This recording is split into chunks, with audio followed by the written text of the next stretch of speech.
Huwa ghayatul maksudi, itu semuanya dengan diwujudkannya, sebenarnya dengan diwujudkannya setan itu adalah maksudnya apa? Maksudnya supaya Anda ingat itu. Nah, perlu diwujudkan setan. Kalau enggak diwujudkan setan, kira-kira bagaimana? Kecuali orang yang sudah hatinya itu ingat selalu, nggak akan terlepas di dalam hatinya ingatan kepada Allah. Kalau hati seseorang sudah mahbub atau cinta, nah yang terbayang tentu Allah saja. Nah orang yang dalam kondisi itu hatinya itu tidak ada celah-celah yang bisa dimasuki setan, jadi nggak perlu butuh pertolongan karena hatinya sendiri sudah terisi oleh Allah. Ya tentu setannya lari, tidak berani, karena yang ada apa? Yang ada ya setannya ngeliatin itu, kelihatan siapa? Ya kita itu seolah-olah Allah. Orang-orang kuno, kalau orang sekarang pinter-pinter kan, kalau orang kuno kan bloon-bloon. Kalau orang sekarang kan pasih-pasih membaca Fatihahnya, tertib, teratur, bacaannya benar. Tapi kalau orang kuno baca Fatihah itu ya tidak teratur. Tetapi yang lain apa? Orang sekarang bacaannya cakep-cakep itu cuman sekedar bacaan Bismillahirrahmanirrahim. Tapi apa? Itu hanya di mulut saja. Nah ketemu ularnya intinya nyata kita, karena apa? Ular tadi tidak lihat Bismillahirrahmanirrahim ada di diri kita, karena kita bacanya itu hanya sekedar seolah-olah baca. Jadi ularnya yang dilihat ya manusia. Kalau waktu kita membaca Bismillah itu maksud hati kita sambung dengan Allah, ya ular tadi akan melihat kita itu Allah, tentu akan minggir. Permisi, saya lewat. Makanya orang-orang kuno itu kalau ketemu harimau segala macam enggak lari. Kalau kita ketemu harimau, nah, kalau ketemu Mas Hari kita deketi. Mas Hari yang punya mau harimau ya kita deketi. Nah orang-orang sekarang tidak begitu itu, bacaannya cakep-cakep tetapi hatinya jauh daripada yang semestinya. Makanya yang terlihat bukan Allah, yang terlihat adalah ya jenis daripada setan yang berwujud manusia yang tidak punya nur Allah tadi. Jadi harimau dan sejenisnya tidak akan takut. Nah kalau kita itu kemudian hati kita isi tiap detiknya, kita teringat kepada Dia, yang terlihat oleh binatang-binatang tersebut, mereka akan nunduk duduk begitu, silakan lewat Tuhan, saya tidak akan mengganggu Anda karena Anda orang lain gitu. Itulah. Itu karena apa? Untuk bisa begitu itu karena Allah menciptakan. Kalau tidak diciptakan setan itu, hati kita itu sulit untuk berpikir hal-hal yang tadi. Tetapi mestinya ya nggak usah dikasih setan dulu. Mestinya apa? Tanpa diwujudkannya setan, hati kita sudah harus terhubungkan kepada Allah. Bisa enggak?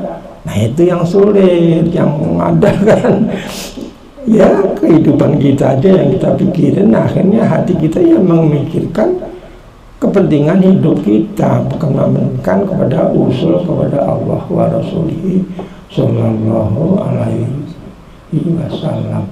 Wa dza fi haqqi ghairil mahbubin.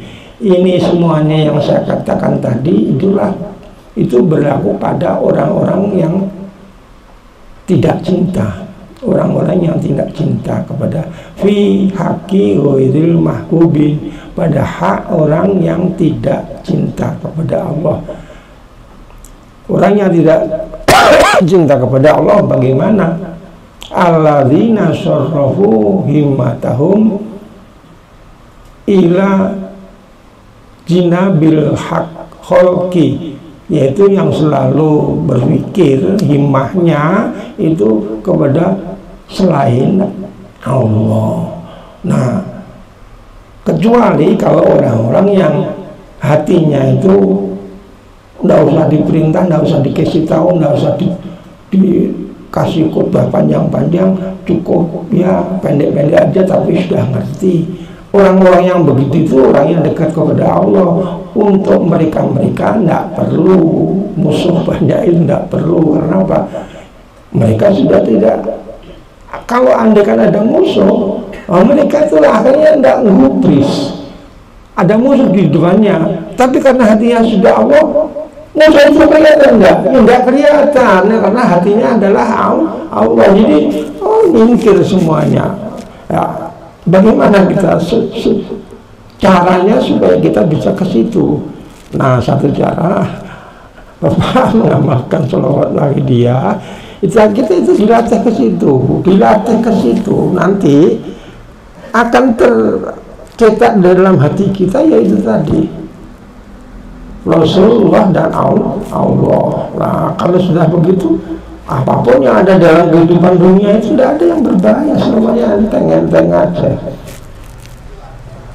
Nah, mudah-mudahan dengan mengamalkan wahidiyah, ingat-ingat ngamalkan wahidiyah bukan maunya saya dapat kekayaan atau saya dapat kesehatan, bukan itu adalah sementara.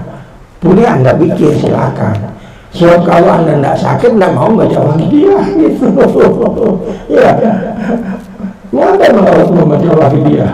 Anak saya sakit, istri saya sakit, saya cari obat kemana-mana enggak ketemu. Akhirnya tahu-tahu dikasih, yuk baca sholawat.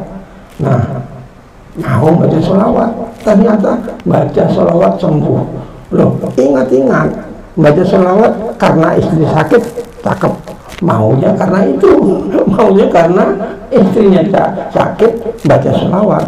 Nah, orang kalau sudah tidak pikirannya mau membaca sholawat karena istri sakit, membaca sholawat karena perintah Allah, itu nggak mikirkan istri sakit atau yang lain-lain. Yang penting ya Allah, ya gitulah. Makanya kita dilatih latihannya supaya kita dalam setiap saat itu ya selalu teringat kepada Allah itu.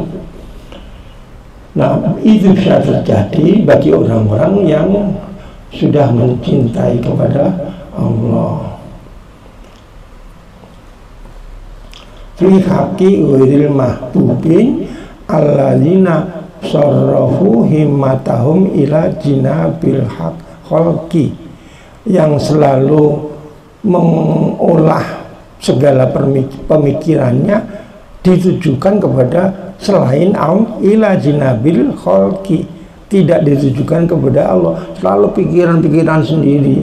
Yang benar kira-kira menurut pikiran saya gini loh, itu pikiran saya, bukan pikiran Allah. Kalau pemikiran Allah bagaimana? Gampang, enteng banget, enteng. Rukun iman yang ke-6, antuk mina bil qadari khairihi wa syarrihi minallah.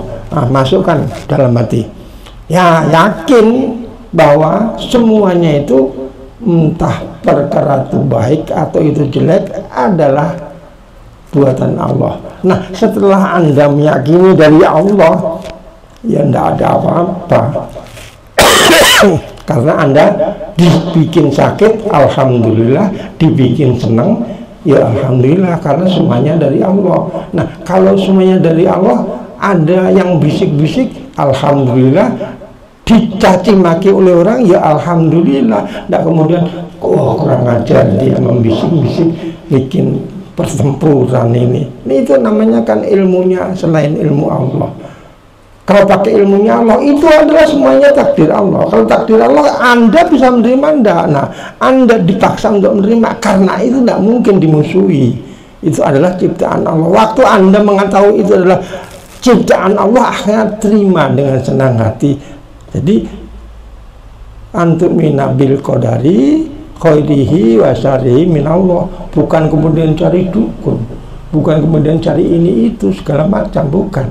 Kembali lagi kepada Allah. Bacanya lewat sholawat yang paling mudah. Kita itu baca zikir ya, zikir macamnya ayat kursi, zikirnya yasin segala macam, itu cakep. Yang kita baca adalah ayat-ayat Quran.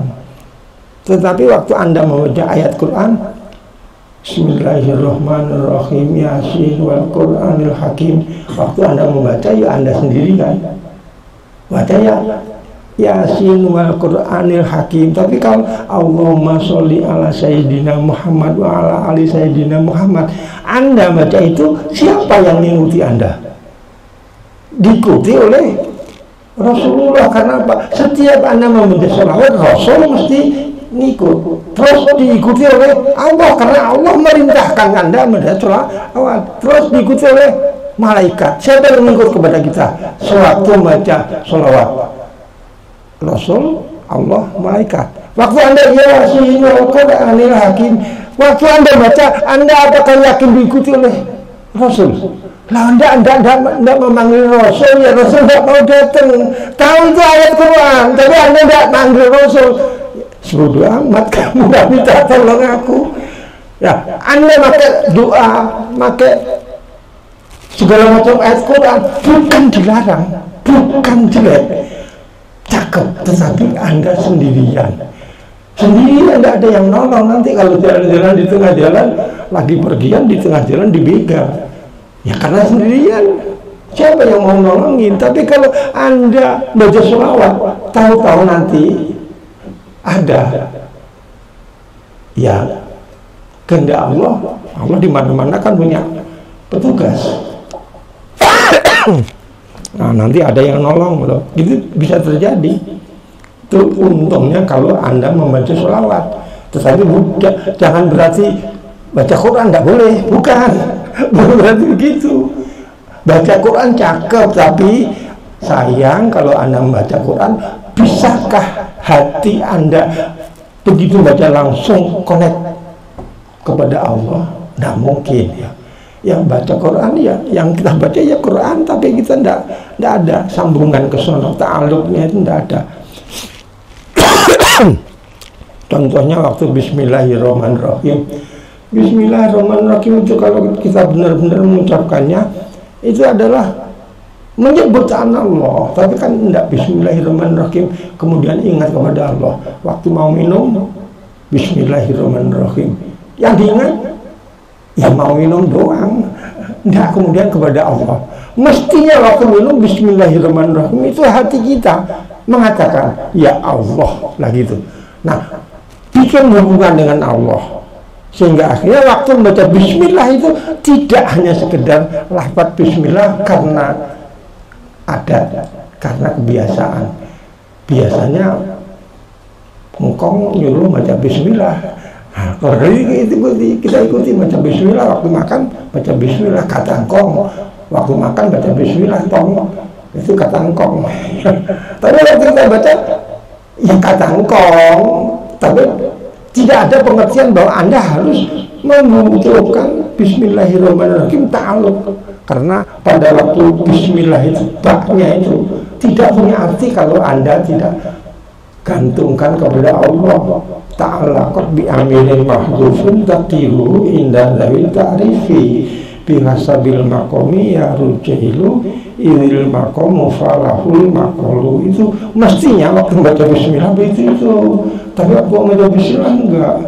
Ada lagi yang nanti tukang ahli nahu, Bismillahirrahmanirrahim, pintar nahu dibaca. Ini boleh dibaca 9 macam. Oh, itu cakep karena ahli nahu. Benar. Yang tidak boleh dibacanya 2. Dari 9 macam bacaan Bismillah itu hanya ada 9 macam bacaan, yang tidak boleh dibacanya 2. Tetapi kalau waktu baca Bismillah itu ya anggaplah itu ayat Quran, jangan pikiran nahu.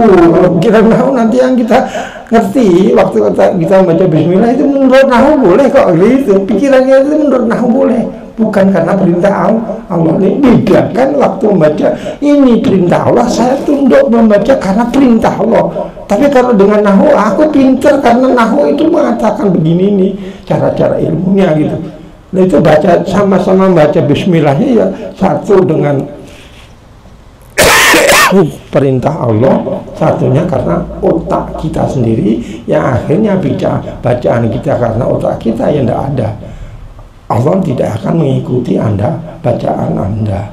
Nah, kalau Anda waktu itu membaca dengan menghubungkan Bismillahirrahmanirrahim, ta'aluknya mbak itu kemana? Pada titiknya. Ta'aluknya Bismillah itu pada titiknya itu. Hubungannya itu pahami dengan baik titik Bismillah itu kemana gitu. Nah, bagi ahli nahwu dijelaskan, tapi bagi ahli hakikoh itu bukan penjelasan nahwu yang dibutuhkan. Yang dibutuhkan adalah bagaimana hati waktu membaca Bismillah itu, hati itu berbicara kepada Allah. Waktu sholat kita ingat apa? Bismillahirrahmanirrahim. Pintar menerjemahkan dengan nama Allah yang Maha Pengasih dan Penyayang. Alhamdulillahirabbil alamin. Segala puji bagi Allah. Waktu sholat kalau kita menerjemahkan, kita sholat atau menerjemahkan bacaan, kita sholat atau menerjemahkan Fatihah. Jadinya waktu kita membaca sholat itu menerjemahkan Fatihah, jadi ya sah nggak sholatnya? Nah, itu sholatnya orang hanya duplikat, hanya fotokopi.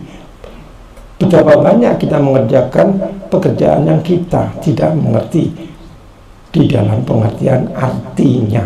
Nah, ada nanti orang yang kebablasan karena hasil perjalanan puasa dan pergi merantau selama sekian puluh tahun mendapatkan ilmu ilmu bermacam-macam, akhirnya dia punya cara tafsir sendiri-sendiri, akhirnya bikinlah pedukunan macam itu bisa aja terjadi itu. Nah, kembali kita kepada pengajian ini. Alladzina sarrafu himmatahum ila jinabil khalqi amma hum, adapun hum siapa? Al-mahbubin, orang yang cinta kepada Allah. Man zakaroni faqad zakarullah, kata Rasul. Wa man ahabbani faqad ahabballah, kata Rasul. Wal musolli alayya natikun bidzikrillah. Orang yang membaca selawat kepada kamu, kepada aku, itu natikun mesti zikir. Lain ya kalau dengan bacaan-bacaan lain. Selawat itu siapapun orang yang membaca selawat itu mesti zikir. Tapi kalau orang zikir la ilaha illallah, la ilaha illallah, ingat Rasul enggak? Ingat Rasul enggak? Enggak nyebutin Rasul. Jika Anda baca la ilaha illallah, itu nanti suatu golongan yang sudah menduduki suatu tempat tertentu. Anda baca la ilaha illallah, itu namanya Anda menghina Allah. Kenapa? Anda berdoa bacanya enggak ngerti apa-apa, menghina Allah. Padahal kita la ilaha illallah, la ilaha illallah itu ya, itu malah menghina Allah. Bisa karena apa? Mereka yang sudah tinggi malah membaca la ilaha illallah, hati kamu harus kepada Allah, jangan kemudian lingkangnya itu. Kalau zikir kan begitu kita. Nah, makanya itu wal musolli alayya, al musolli orang yang membaca selawat, Allahumma sholli ala sayyidina Muhammad. Allahumma artinya ya Allah. Waktu Allahumma ya wahid ahad, Allahumma ya Allah, ya wahid ahad, ya wahid ahad, itu sudah menyebut Allah. Allahumma itu sudah maknanya adalah ya Allah. Jadi untung sekali yang membaca selawat. Kalau tidak membaca selawat, dia nanti hanya cuma zikir, tapi bukan jelek loh ya. Jangan sampai ditafsir dengan yang lain. Kalau orang udah sampai pada tingkatnya ya mungkin. Tetapi kalau kita masih belajar, namanya bisa dikatakan wah kamu menghina Allah. Udah bisa dikatakan begitu. Maka hati-hati kalau zikir itu malah menghina Allah. Karena apa ya tidak ngerti gitu. Orang cuma la ilaha illallah tapi kemudian tidak ada apa-apanya, itu kan namanya cuma main-main aja kira-kira. Tapi bukan itu ya yang saya maksud. Bukan itu. Zikir cakep karena menyebutkan nama-nama Allah, tetapi kalau belum sampai kepada pengertiannya, mungkin Anda baru belajar itu. ya kali-kali dimaafin siapa ngerti lah gitu. Ammahum fala yahtajuna ila aduwin. Adapun orang yang cinta Allah, apakah mereka butuh musuh? Musuh Allah ciptakan, tapi dia tidak butuh kepada musuh itu. Karena apa? Hatinya orang yang cinta itu selalu kepada Allah. Begitu ada musuh di depannya, ya musuhnya itu tidak ada. Karena tidak dipikirin, bisik-bisik itu tidak didengar. Dari segala macam apapun tidak didengar. Padahal bisik-bisik juga ada gitu loh. Nah kalau kita masih terpengaruh kedengaran bisik-bisik lalu marah, ya bagaimana kita? Nah ini orangnya kalau pendengaran bisik-bisik terus bermusuhan, itu namanya itu kelas-kelasnya kelas setan semuanya itu. Ya jangan diikuti gitu. Nah itu yang menyebabkan perpecahan di antara kita, karena kita memakai ilmu manusia. Itu pemikiran manusia. Kalau ilmunya Allah, ini bisik-bisik terjadi karena takdir Allah. Ya itu semua dari Allah ya. Akhirnya itu ilmu Allah yang dipakai. Mampukah Anda menerima itu adalah ilmunya Allah? Kalau tidak mampu ya tetap aja ilmunya manusia. Nanti kamu akan menafsirkan dengan cara berpikir utak kamu. Kalau pakai utak kamu Allah ya terserah kamu pakai utak kamu, nggak mau pakai cara-caraku lah ya. Begitu akhirnya. Adapun orang-orang yang sudah mencintai kepada Allah, tidak perlu ada musuh. Musuh sebagaimana hebatnya itu sama sekali tidak terpikir. Yang terpikir adalah Allah. Bukan kemudian tidak menganggap tidak ada. Ada, tetapi sudah tidak dipikir lagi. Yang dipikir hanyalah Allah. Nah, alangkah hebatnya tuh. Ada segala macam. Kalau saya masih WA, terpengaruh oleh WA-nya apa? Terpengaruh citra yang diceritakan oleh WA tadi, akhirnya bacaan pikiran saya berubah karena ada WA tadi. Nah itu namanya ya kita itu masih kayak gitu itu loh. Ammahum fala yahtajuna ila aduwi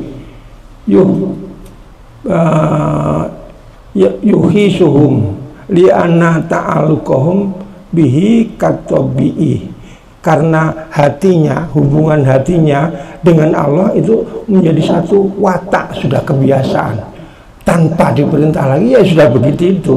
Jadi apapun yang ada dalam hatinya itu semuanya adalah kesono. Kalau sudah kesono ya tidak ada pikiran-pikiran lain. Apapun yang lain-lain itu semuanya bukan kemudian tidak ada, tetapi dia bisa menganggap itu tidak penting. Kalau kita anggap penting kan nanti ada, lalu karena ada kita perhatikan, lalu kita minta duitnya lah gitu. Minta duitnya kepada yang dibikin tadi, jadi tidak karu-karuan gitu. Nah mudah-mudahan lah mulai belajar lewat sholawat itu paling enak adalah pakai sholawat. Karena apa? Karena pakai sholawat itu tadi ya tanpa guru tidak masalah. Kalau zikir-zikir lain tidak ada gurunya, itu nanti yang menjadi guru adalah setan. Anda beli buku dari toko, dalam buku tadi ada bacaan ayat, bacalah ayat ini sekian puluh ribu kali, kita kerjakan, kita riyadoi, ya kamu belajar kepada siapa? Kepada buku. Kalau ada efek ya tanya buku itu, tolong buku sembuhkan aku lah, begitu ya. Tapi kalau kamu baca sholawat itu setiap kamu baca Rasul mesti. Nah akhirnya bagaimana kalau kita ke sholawat itu di backup, terutama Rasul yang mesti adalah selalu Allah, malaikat dan mengikuti. Nah kalau kita itu mendapat perhatian dari Rasul, luar biasa sekali, luar biasa sekali itu. Bahkan nanti kalau kebiasaan kita itu sholawat terus dalam hidup kita, itu kita akan mendapat kemuliaan. Karena apa? Karena kalau kita baca sholawat terus tidak berhenti-hentinya, itu nanti waktu sakratul maut Rasul datang. Sakratul maut Rasul datang. Israel mau mencabut, ketemu Rasul. Maaf Rasul, saya mau mencabut nyawa dia. Ya pelan-pelan ya. Ya enggak berani sembarangan dia, karena takut sama Rasul. Ini akhirnya ya kita selamat karena ditolong oleh Rasulullah. Yang kita yang lihat, tapi kalau kita mengetahui dan mengerti, itu akan menjadi sesuatu ilmu bagi kita, sehingga akhirnya kita senang kepada sholawat tadi. Karena tidak senang mengatakan itu sesat, ya baca sholawat katanya sesat, bagaimana? Orang dimanapun mengatakan kalau baca sholawat itu adalah perintah Allah, tidak ada yang mengatakan sesat. Sholawat itu karena perintah Allah. Innallaha wa malaikatahu yusholluna ala nabi ya ayyuhalladzina amanu shollu alaihi wasallimu taslima. Allah merintah. Ya, jadi bagaimana ya kalau dibilang sesat, yang keliru itu. Li'anna ta'aluqahum bihi katabi'i fihim fala yaltafituna ila iblisa. Maka andikan dia lagi ini hatinya mikirin sama Allah, iblis lewat, ya iblis lewat, ada iblis lewat, tapi tidak dikubris. Karena apa? Fokusnya sudah kembali kepada Allah. Nah itu bisa kita tidak. Ya mudah-mudahan bisa. Karena kalau kita tidak mau berusaha ya tidak bisa. Makanya harus berusaha dengan semampu kita. Walaula amarallahu ta'ala lahum bil isti'adati minhu ma ista'adhu bihi ma ista'adhu minhu. Andikan orang-orang yang sudah cinta kepada Allah itu, Allah tidak menurunkan ayat minta tolonglah kamu kepadaku. Ada ayat istaghfiru rabbakum innahu kana ghafara, itu perintah. Istaghfiru rabbakum, minta ampun kepada Tuhan kamu, itu perintah. Nah ini yang diminta karena orang-orang itu sudah ingat kepada Allah, itu mestinya bagi mereka yang tidak berlaku ayat tadi. Karena apa? Hatinya selalu ke sono gitu. Jadi mereka itu seolah-olah sudah tidak membutuhkan ayat-ayat gitu. Laula amarallahu ta'ala lahum bil isti'adati minhu, andaikan Allah tidak memerintah kepada mereka dengan minta tolong darinya, masta'adu minhu, tentulah mereka tidak akan minta tolong. Tapi karena diperintah oleh Allah, kamu harus minta tolong kepada aku. Ini dia minta tolong, ya Allah aku minta tolong karena perintah, bukan karena keinginanku. Perintah Allah, kamu minta tolong kepadaku. Ini loh wahyu dia, mintalah tolong kepadaku dengan wahyu dia karena perintahku, jangan kemudian karena aku minta sembuh, bukan. Tapi ya kita belajar boleh, nanti boleh aja minta kaya boleh aja karena kita belajar itu. Nanti kalau sudah terbiasa, mengapa baca sholawat? Karena perintah Allah. Nih ini laula, andaikan Allah tidak memerintahkan untuk minta tolong, mereka itu tidak mau minta tolong. Mengapa lalu saya, ya Allah tolonglah aku minta tolong kepada Allah bukan karena aku butuh, karena aku diperintah baca itu tadi. Jadi baca sholawatnya bukan karena aku butuh untuk kesembuhan, kekayaan ataupun yang lainnya.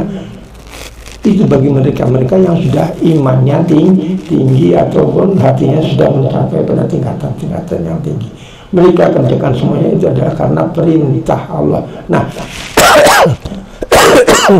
waktu sholat perintah Allah. Ya waktu sholat perintah Allah bagaimana? Ya bukan karena perintah Allah, ingatnya ya pada Allah, bukan kepada ingat. Macam saya, andikan waktu dulu jadi pegawai, Allahu Akbar, ini tanggal 25, gajinya habis belum? Waktu Allahu Akbar, udah tanggal 25, anak-anak itu tolong sekolah. Ya, jadi sholat minta ngadu, anak-anak butuh duit untuk sekolah, jadi bukan sholat itu. Nah itu kita kerjakan selama bertahun-tahun, sadar itu. Nah itu jangan kemudian kita mengaku benar, itu salah semuanya. Karena sholat itu perintah Allah. Nah kalau diperintah apa? Fokus kita waktu sholat ya bukan, ya Allah minta duit, itu bukan. Tapi waktu minta duit untuk anak kecil boleh. Misalnya kalau anak kecil kita nyapu, tolong halaman disapu. Ngomongnya apa? Cepet dulu dong. Kalau nggak ada cepet, nggak mau nyapu. Jadi anak kecil butuh duit kita. Sekarang kita sudah 50 tahun. Tolong, dia anak kecil sholat dong. Mau minta apa? Malu loh, udah 50 tahun kalau masih minta aja tuh ya, kebangetan itu.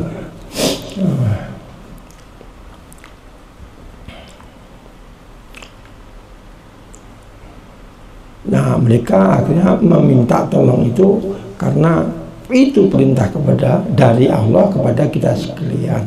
Wa harraka 'alaika an-nafsa. Allah itu juga karena menggerakkan. Mengapa kemudian Allah menciptakan iblis? Terus mengapa kok kemudian hati kita tertarik kepada iblis? Ya karena hati kita.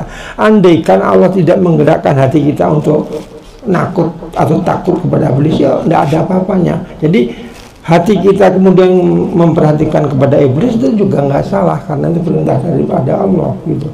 Ya, tapi akhirnya harus bisa Anda saring lagi bagaimana cara melaksanakannya. Wa harraka 'alaika an-nafsa.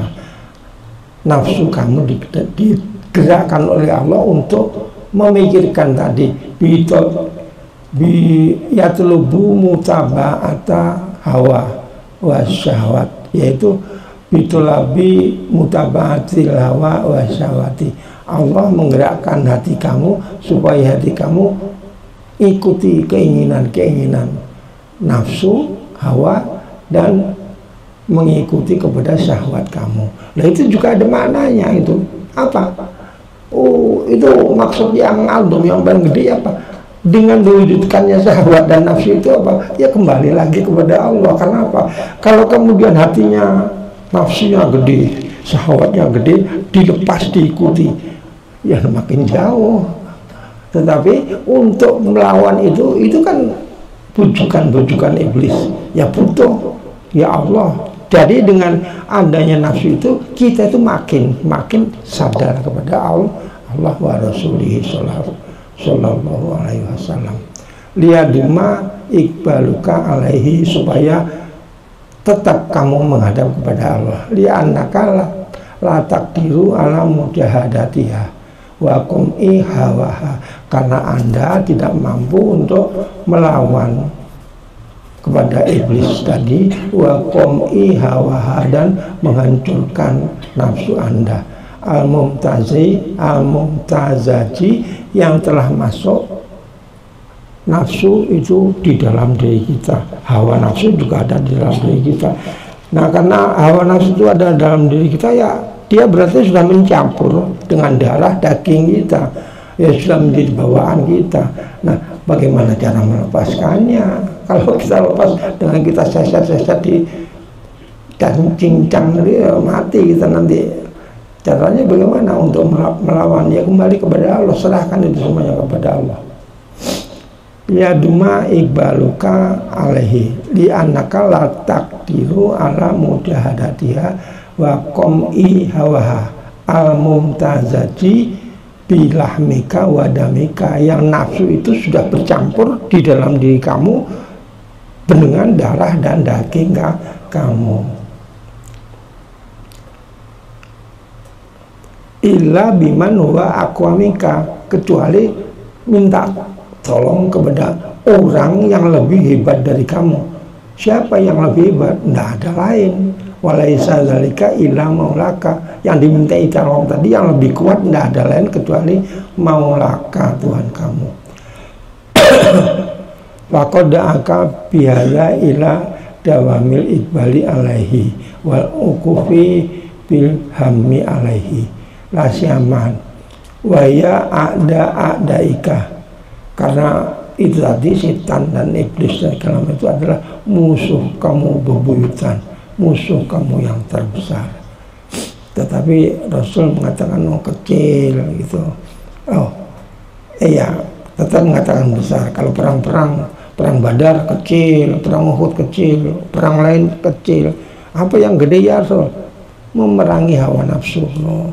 Paling hebat hawa nafsu.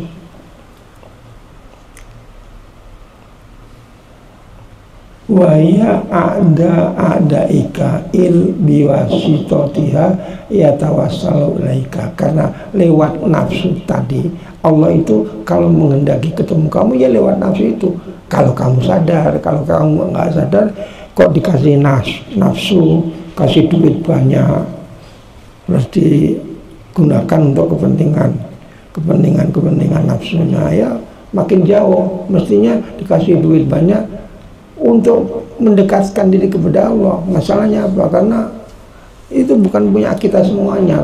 Kembalikan kepada Allah dengan cara sedekah dan lain-lainnya. La siyaman wahya ada ika il biwasitotiha yatawassalu ilaika wa li annaha adun min dahil baiti. Iblis, setan dan sejenisnya itu diistilahkan dalam kitab ini adalah musuh di dalam selimut. Musuh di dalam selimut. Jadinya enak ya, di dalam selimut ada musuhnya. Yang musuh itu, kalau untuk yang itu enak itu.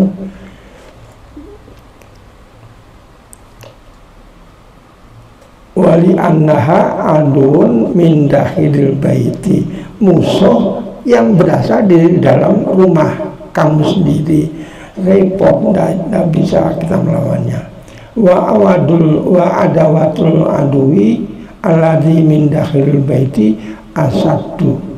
Sedangkan memusuhi musuh yang ada di rumah sendiri, di dalam diri sendiri, itu adalah sangat sulit. Walidha oleh keadaan kondisi yang tadi, sama Sallallahu Alaihi Wasallam menyebutkan Rasulullah Sallallahu Alaihi Wasallam jihadah bil jihadil akbar. Jihad melawan nafsu adalah namanya jihadul akbar. Karena ya tidak tanggung-tanggung. Kalau perang segala macam kelihatannya sok hebat banget, pahlawan wah paling hebat. Nah, itu kata Rasul kecil, yang gede adalah memusuhi. Anda berhasil menjadi orang ternama. Apakah waktu Anda menjadi ternama lalu ngomong ini gua ternama loh, habis itu. Udah jadi dipuja-puja orang lalu hatinya ngomong ini, karena kalau tidak dengan cara-caraku tidak berhasil kamu.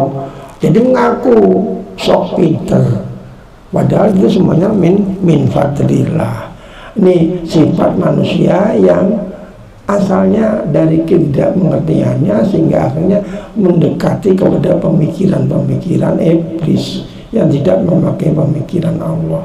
Nah, mudah-mudahan apa yang saya sampaikan pada awal pembukaan pengajian ini tentang nafsu kita, tentang musuh kita, harus hati-hati bahwa itu adalah musuh yang terbesar. Jangan sampai kemudian kita tidak memperhatikannya, yang ternyata itu semuanya berada dalam kehidupan kita. Nah, mudah-mudahan apa yang saya sampaikan ada manfaatnya untuk kehidupan kita selanjutnya. Wabillahi taufiq wal hidayah. Wa minar Rasul sallallahu alaihi wasallam asyafa ahwat tarbiyah. Wa minkum jami'a al-afwa wal maghfirah. Ya Rabbana ighfir yasir iftawadina qarib balik bainana ya Rabbana. Wassalamualaikum warahmatullahi wabarakatuh.